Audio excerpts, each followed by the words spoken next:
اس وقت ماہا پورے خوف اور شدت سے چلا رہی تھی۔ اس کی آنکھیں خطرناک حد تک پھیلی ہوئی تھی اور دل کی دھڑکن کا شور اس کے کانوں میں گونج رہا تھا۔ یہ کیا پاگل پن ہے مصطفیٰ؟ کن نیچے کرو۔ کیوں اپنا اور میرا تماشا بنانے کا ارادہ رکھتے ہیں آپ؟ اس کے سامنے ہی مصطفیٰ خود پر گن تانے اسے سنجیدہ نظروں سے گھور رہا تھا۔ آپ بہت بڑی غلطی کرنے والے ہیں مصطفیٰ، پلیز نیچے کرے گن، لوگ دیکھ رہے ہیں اور مجھے ڈر لگ رہا ہے۔ اسے یوں محسوس ہو رہا تھا جیسے وہ پلک جھپکے گی اور مصطفیٰ گن چلا کر خود کو ختم کر لے گا۔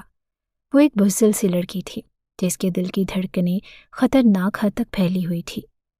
آج تک اس نے ایسی صورتحال کا سامنا نہیں کیا تھا، اور جب مصطفیٰ کی آواز اس کے کانوں میں گونجی، ماہا تمہیں آج فیصلہ کرنا ہوگا یا میں تمہارے سامنے جان دے دوں گا، یا تم ابھی اور اسی وقت مجھ سے نکاح کرو گی۔ میں تمہارے بغیر رہنے کا تصور بھی نہیں کر سکتا۔ اس نے حیرت سے مصطفیٰ کو دیکھا۔ دو ہی ملاقاتوں کے اندر کیا مصطفیٰ اس کے عشق میں اتنا اندھا ہو چکا تھا کہ اس کے سامنے اپنی جان لینے پر تلا ہوا تھا؟ مصطفیٰ کوئی نوخیز لڑکا نہیں تھا، بلکہ ایک کڑیل جوان تھا اور ماہا سے پورے 16 سال بڑا تھا، جبکہ ماہا کی عمر صرف 18 سال تھی۔ عمر کے اس نازک دور میں جب لڑکیاں اپنے خوابوں کے شہزادے کے استقبال میں خواب بن رہی ہوتی ہیں، وہیں سب سے پہلے اس کی خوابوں کی دنیا میں مصطفیٰ نے قدم رکھا، اور مصطفیٰ نے اسے اظہار محبت کرتے ہوئے یقین دلایا کہ وہ اس سے پہلے ہی نظر میں بے پناہ عشق کرنے لگا ہے۔ ماہا بس حیرت سے اسے دیکھتی رہ گئی۔ وہ شخص جتنا دل نشین تھا، عمر میں اس سے کافی بڑا ہونے کے باوجود اسے مصطفیٰ کی پرسنالٹی اچھی لگی تھی۔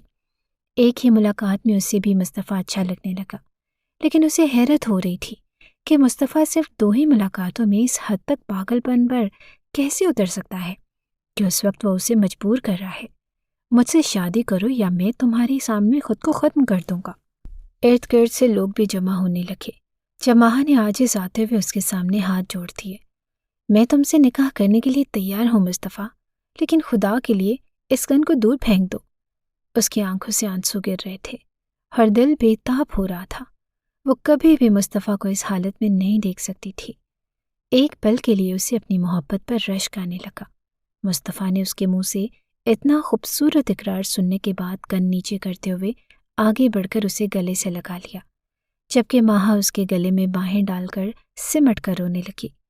مصطفیٰ نے نرمی سے اس کے بالوں پر لب رکھ دیا اور ارد گرد سے گزرتے لوگوں سے بے نیاز اس وقت وہ صرف اپنی دھڑکنوں کا شور سن رہے تھے۔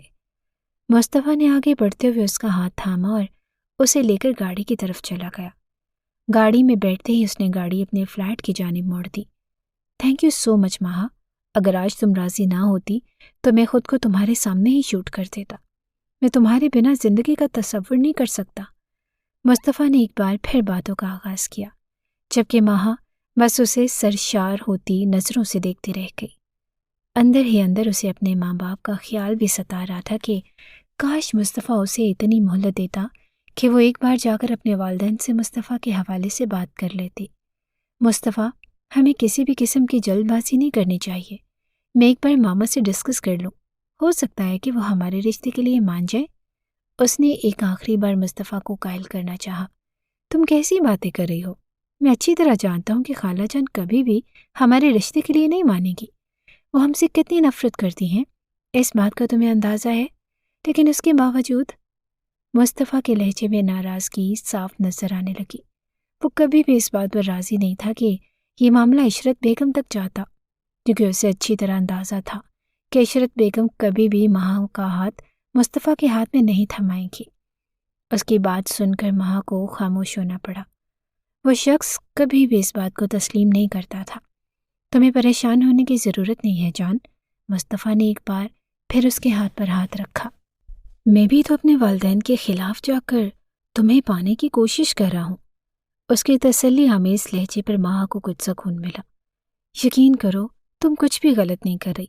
محبت پا لینا اتنا خوبصورت احساس ہے کہ تمہیں میرا ساتھ پا لینے کے بعد کسی کی بھی ضرورت نہیں رہے گی۔ ماہا نے ہاں میں سر ہلا دیا۔ شاید اسے اندر ہی اندر مصطفیٰ سے بچھڑ جانے کا خوف رہنے لگا تھا۔ وہ جانتی تھی کہ اس کی ماں مصطفیٰ اور اس کی فیملی کے کتنی خلاف ہے۔ حیرت انگیز طور پر جیسے ہی وہ فلیٹ میں داخل ہوئے، تمام تیاریاں مکمل تھیں۔ قاضی صاحب کے ساتھ چند گواہان بھی موجود تھے۔ اس نے حیرت سے مصطفیٰ کو دیکھا کہ مصطفیٰ نے اسے بتائے بغیر تمام انتظامات کر رکھے تھے۔ مصطفیٰ نے بے اختیار ہی اس کے کندھے کے ارد گرد باہیں پھیلا دی۔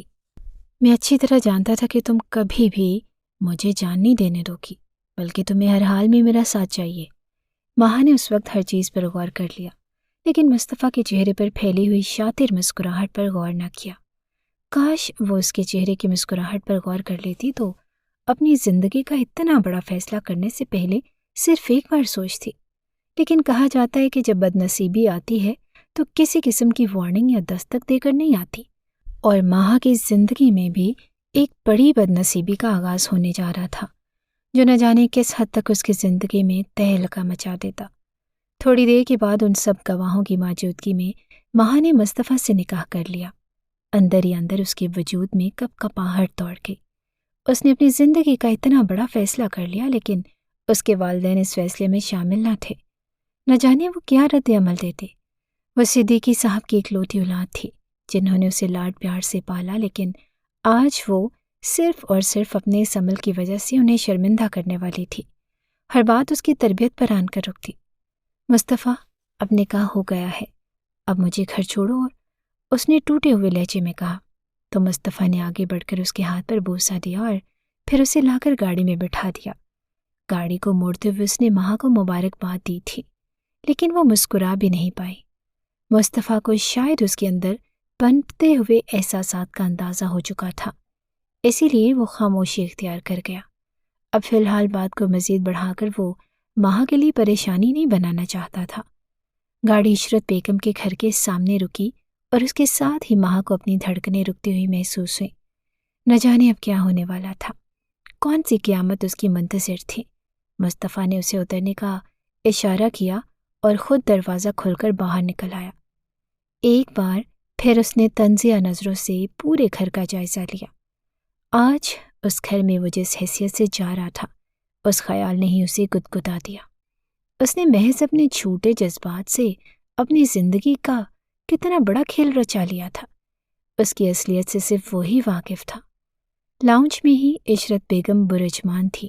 جب ماہا گھر میں داخل ہوئی، عشرت بیگم نے حیرت سے ماہا کو اور پھر اس کے قریب کھڑے مصطفیٰ کو دیکھا۔ پینٹ کے ساتھ بلیک کلر کی ٹی شرٹ میں، ماتھے پر بکھرے ہوئے بالوں کے ساتھ، اس کی آنکھوں کی چمک اور ہونٹوں کی مسکراہٹ عشرت بیگم کو کسی خطرے کا پتہ دے رہی تھی۔ وہ جلدی سے اٹھ کر ماہا کی جانب بڑھی۔ کدھر تھے تم ماہا؟ اور یہ تمہارے ساتھ کیا کر رہا ہے؟ عشرت بیگم کی بات سن کر ماہا جلدی سے آگے بڑھی اور ماں کے قدموں میں بیٹھ گئی۔ ماما پلیز مجھے معاف کر دے۔ اس کی آنکھوں سے آنسو گرنے لگے۔ زندگی میں پہلی بار اس نے اپنے والدین کی نافرمانی کی تھی۔ کیا ہوا ماہا؟ کیا مطلب معاف کر دوں؟ ان کے لہجے میں پہلی بار لڑکھڑاہٹ پیدا ہوئی، لیکن کوشش کے باوجود ماہا کچھ بھی بیان نہیں کر پا رہی تھی۔ اسی لیے وہ پھڑکتے ہوئے مصطفیٰ کی جانب بڑھی اور اس کے سینے پر ہاتھ رکھتے ہوئے اسے دھکیل دیا۔ کیا کیا ہے تم نے میری بیٹی کے ساتھ؟ اور تم اس کے ساتھ اس وقت اس گھر میں کیا کر رہے ہو؟ ارے اتنا غصہ! آپ اتنا غصہ کر رہی ہیں خالہ جان، حالانکہ یہ آپ کی صحت کے لیے بہت خطرناک ہے۔ میں نے کچھ بھی نہیں کیا، آپ کی بیٹی کے ساتھ بس ایک نکاح ہی تو کیا ہے۔ اس نے جتنے سکون سے کہا تھا، عشرت بیگم نے اتنی ہی بے سکونی سے اس کی بات سنی۔ کیا بکواس کر رہے ہو کہ نکاح کر لیا ہے تم نے ماہا کے ساتھ؟ یہ کہتے ہی وہ ماہا کی جانب مڑی۔ ماہا یہ کیا کہہ رہا ہے؟ تم نے اس کے ساتھ نکاح کر لیا؟ ماہا کا جھکا ہوا سر اور بہتے ہوئے آنسو انہیں اس بات کی تصدیق کر رہے تھے کہ وہ لڑکا جھوٹ نہیں بول رہا۔ تم جتنا گھٹیا انسان میں نے اپنی زندگی میں نہیں دیکھا۔ تم نے ماہا کو ورگلا لیا، حالانکہ یہ تم سے کتنی چھوٹی ہے اور تم اچھی طرح جانتے ہو۔ ارے آپ خواہ مخواہ میں اسٹریس لے رہی ہیں، ہم دونوں نے اپنی مرضی سے یہ نکاح کیا ہے۔ بدتمیزی سے کہتے ہوئے اس نے ماہا کو اپنے قریب کر لیا، جبکہ اس کی اس حرکت پر عشرت بیگم کا خون کھول اٹھا۔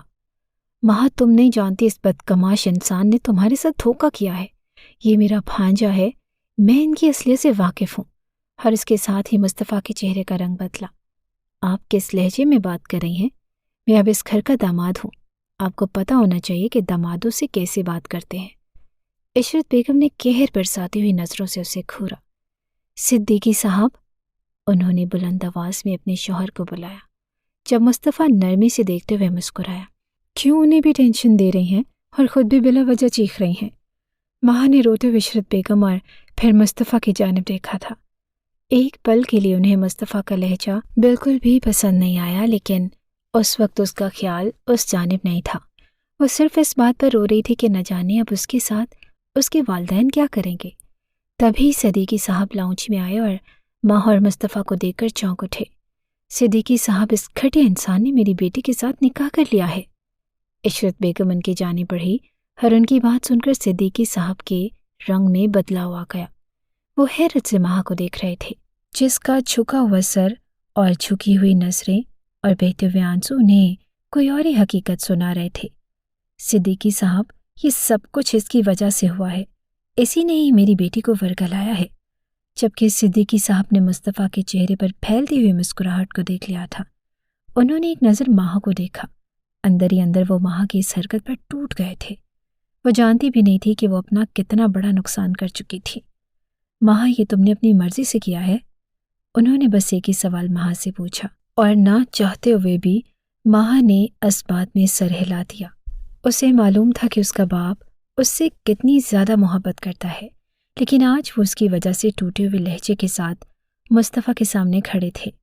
تو یہ ہے آپ کی تربیت عشرت بیگم؟ مجھے افسوس ہے آپ کی تربیت پر، صدیقی صاحب نے دکھ سے عشرت بیگم کو دیکھتے ہوئے کہا، اور عشرت بیگم نے بے یقینی سے ان کو دیکھا۔ انہیں اس وقت ماں پر شدید غصہ آیا، جس نے ان کی تربیت پر انگلی اٹھائی۔ ماں، تمہیں اب بھی سوچ سمجھ کر فیصلہ کرنا ہے، تمہیں میں اس شخص کے ساتھ جانے نہیں دوں گی۔ اور ماں نے پلکیں اٹھا کر اپنی ماں کو دیکھا۔ وہ اس وقت اتنی مجبور تھی کہ اسے محسوس ہو رہا تھا کہ اسے اسی وقت مر جانا چاہیے، لیکن اس مجبوری کے ساتھ زندہ رہنا اس کے لیے وبال جان تھا۔ ایک طرف مصطفیٰ اپنی جان دینے کے در پہ تھا، اور ایک طرف اس کے والدین اس کی کیفیت کو نہیں سمجھ پا رہے تھے۔ ارے یہ کیسی تربیت کر رہی ہیں آپ؟ اپنی بیٹی کی آپ کو تو سمجھانا چاہیے تھا کہ اسے اپنے شوہر کی اطاعت کرنی چاہیے۔ مصطفیٰ نے ایک بار پھر تنفر سے عشرت بیگم کو دیکھتے ہوئے کہا، خاموش ہو جاؤ تم، میں اپنی بیٹی سے بات کر رہی ہوں۔ ان کا پھنکارتا ہوا لہجہ سن کر مصطفیٰ خاموش ہو گیا، جبکہ صدیقی صاحب کو تو جیسے چپ لگ گئی تھی۔ وہ خاموشی سے صوفے پر بیٹھے یہ ساری کارروائی دیکھ رہے تھے۔ ماں مصطفیٰ کی جانب مڑی اور اس کی آنکھوں میں دیکھتے ہوئے بے بسی سے بولی، مجھے کچھ وقت رکنے کے لیے دے دو، میں ماما کو سمجھا لوں گی۔ ماں کے کہتے ہوئے ہی مصطفیٰ نے آنکھوں ہی آنکھوں میں اسے وارننگ دے دی تھی، جیسے تمہاری مرضی، میں تمہیں فورس نہیں کروں گا، لیکن اس کے بعد تم خود جواب دہ ہوگی۔ مصطفیٰ کے لہجے کی نرمی اور اس میں چھپے ہوئے مفہوم پر ماں کی ریڑھ کی ہڈی میں سنسناہٹ پھیل گئی۔ وہ اس وقت اس کی باتوں میں چھپے ہوئے مفہوم کو سمجھ سکتی تھی۔ اس نے پلٹ کر اپنی ماں کو دیکھا، ماما آپ سمجھنے کی کوشش کریں، میرا مصطفیٰ سے نکاح ہو چکا ہے، جبکہ عشرت بیگم کی آنکھوں میں بھی وارننگ تھی۔ بالآخر اس نے ہارتے ہوئے مصطفیٰ کے حق میں فیصلہ دے دیا۔ جو کچھ بھی تھا، مصطفیٰ سے اب اس نے نکاح کر لیا تھا اور وہ اس سے دستبردار نہیں ہو سکتی تھی۔ مصطفیٰ نے اس کا ہاتھ تھاما اور پلٹنے سے پہلے اس نے صدیقی صاحب کے الفاظ کو سنا، تم یہاں سے اپنی مرضی سے جا رہی ہو، لیکن تم اب یہاں پر واپس نہیں آ پاؤ گے۔ اس گھر کے دروازے تمہارے لیے ہمیشہ کے لیے بند کر دوں گا ماں۔ ماں کا دل اس وقت تڑپ اٹھا اپنے باپ کی لاچار آواز سن کر، لیکن وہ بے دلی سے قدم بڑھاتے ہوئے مصطفیٰ کے ساتھ باہر آ گئی اور گاڑی میں بیٹھ کر وہ پھوٹ پھوٹ کر رونے لگی۔ مصطفیٰ کے چہرے پر فاتحانہ مسکراہٹ تھی۔ آج اس نے عشرت بیگم کی آنکھوں میں غرور کو ٹوٹتے ہوئے دیکھا تھا، اور صدیقی صاحب کے جھکے ہوئے کندھے انہیں اس حالت میں دیکھ کر اسے جتنا سکون ملا تھا وہ لفظوں میں بیان نہیں کر سکتا تھا۔ اپنی فتح اور جیت کی خوشی میں وہ اس بات پر توجہ ہی نہ دے پایا کہ اس کی بیوی کس قدر اذیت میں رو رہی ہے، جسے محض کچھ وقت پہلے وہ پانے کے لیے بری طرح تڑپ رہا تھا۔ گھر کے سامنے رک کر اس نے گاڑی کا دروازہ کھولا۔ ماں گاڑی سے باہر آ گئی اور نظریں اٹھا کر اس نے مصطفیٰ کے گھر کو دیکھا۔ نہ جانے اب اس گھر میں اس کے ساتھ کیسا سلوک کیا جاتا۔ شام کے اندھیرے پھیلنے لگے تھے جب مصطفیٰ نے اس کا ہاتھ پکڑ کر اسے اس گھر میں داخل کیا اور دروازے کو بند کر دیا۔ پھولوں اور خوشیوں کے کہکہوں کی بجائے یہاں پر پھیلے ہوئے اندھیرے اور بدبو نے ماں کا استقبال کیا۔ گھر کے باقی افراد کہاں ہیں مصطفیٰ؟ اور یہاں پر تم نے کسی قسم کی کوئی تیاری نہیں کی؟ مہا کا سوال اسے کافی بے بنیاد لگا۔ اس نے ایک چپتی ہوئی نظر سے مہا کو دیکھا۔ یہ نکاح کس قدر اچانک ہوا ہے اور تم جانتی ہو، اور اس کے باوجود تمہیں اندازہ تھا کہ میں یہاں پر تمہارے لیے پھول بکھیر کر رکھوں گا۔ اس کے لہجے کی چبھن کو مہا نے محسوس کر لیا، لیکن حیرت سے وہ اسے دیکھ کر خاموش ہو گئی۔ ہو سکتا ہے کہ مصطفیٰ حالات کی وجہ سے اس طرح کا ریئیکٹ کر رہا ہو۔ آخر یہ ان دونوں کی زندگی کا کتنا خوبصورت وقت تھا، لیکن اس وقت وہ دونوں اکیلے تھے۔ جہاں مہا کے گھر والوں نے اس سب کو تسلیم نہیں کیا، وہیں مصطفیٰ کے گھر والے گھر پر موجود ہی نہ تھے۔ وہ اسے لے کر کمرے میں آ گیا۔ خالہ جان کہاں ہے مصطفیٰ، اور کہ تم نے انہیں ہمارے نکاح کے متعلق بتایا ہے؟ اس نے ایک بار پھر سوال پوچھا۔ جب مصطفیٰ نے پلٹ کر اسے دیکھا، تم کیا سمجھنے لگی ہو جانے من؟ تم نئی نویلی دلہن ہو اور تمہارا استقبال دلہنوں کی طرح کیا جائے گا۔ اس کے کھردرے لہجے پر مہا کے چہرے کا رنگ بدلا۔ تمہیں اپنی حیثیت کا علم ہونا چاہیے۔ جن کو ماں باپ اپنی مرضی سے رخصت کرتے ہیں، ان کا استقبال سسرال میں کیا جاتا ہے۔ مہا اس وقت بے یقینی سے مصطفیٰ کی آنکھوں میں دیکھ رہی تھی، لیکن جو دلہنیں اپنی مرضی سے چوری چھپے نکاح کر کے سسرال آتی ہیں، ان کے سسرال والوں کو اس کارروائی کا علم نہیں ہوتا۔ وہ جتنے ٹھنڈے ٹھار لہجے میں مہا سے بات کر رہا تھا، وہ بے یقینی سے اسے دیکھتی رہی۔ کیا ہوا؟ یقین نہیں آ رہا میری باتوں پر؟ کوئی بات نہیں، تو تم اس سب کی عادی ہو جاؤ گی مہا۔ اس نے نرمی سے مہا کی گال تھپ تھپائی اور واش روم چلا گیا۔ مہا ابھی تک اس کے لہجے کے حصار سے باہر نہیں نکل پائی تھی۔ یہ کس انداز میں بات کر رہا تھا مصطفیٰ؟ کیا وہ اسے تانا دے رہا تھا؟ ابھی اسے اس کی زندگی میں آئے ہوئے وقت ہی کتنا ہوا تھا کہ وہ لہجہ بدلنے لگا، اور کتنے ہی سوال تھے جنہوں نے مہا کو اپنی لپیٹ میں لے لیا۔ کافی دیر وہ اسی حالت میں بیٹھی رہی۔ جب دروازہ کھول کر مصطفیٰ اندر داخل ہوا، اوہ، مجھے لگتا ہے کہ تم نے میری باتوں کا زیادہ اثر لے لیا۔ میں تو تم سے مزاق کر رہا تھا نہ جانا۔ مہا نے پلکیں اٹھا کر مصطفیٰ کو دیکھا۔ وہ کیا شخص تھا جو پل پل میں گرگٹ کی طرح رنگ بدل رہا تھا؟ اس وقت اس کے لہجے میں دنیا جہان کے جذبات سموئے ہوئے تھے۔ اب تمہیں سو جانا چاہیے، کیونکہ پورے دن کی اذیت سے میں کافی تھک چکا ہوں۔ اور اس کے میٹھے لہجے پر مہا مسکرا دی۔ اس نے آگے بڑھتے ہوئے مصطفیٰ کے گلے میں باہیں ڈال لی۔ یہ سچ تھا کہ وہ بھی مصطفیٰ سے محبت کرنے لگی تھی۔ تم یہ کیا کہہ رہے ہو مصطفیٰ؟ میں نہیں سونے والی۔ آج تو ہم جی بھر کر باتیں کریں گے، ایک دوسرے کے ساتھ وقت گزاریں گے۔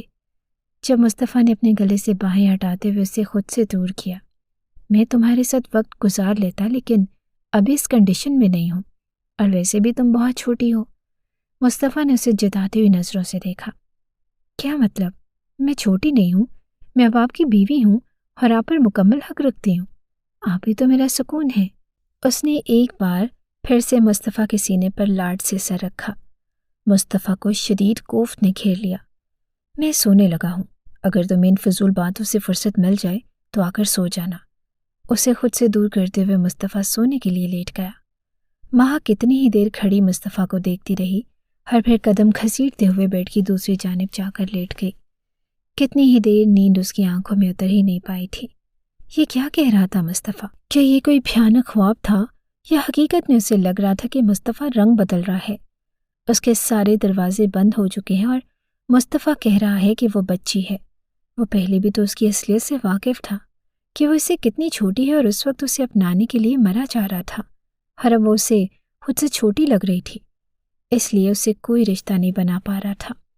یہی باتیں سوچتے سوچتے اس کی پلکیں بوجھل ہونے لگی، اور وہ نیند کی وادیوں میں اترنے لگی۔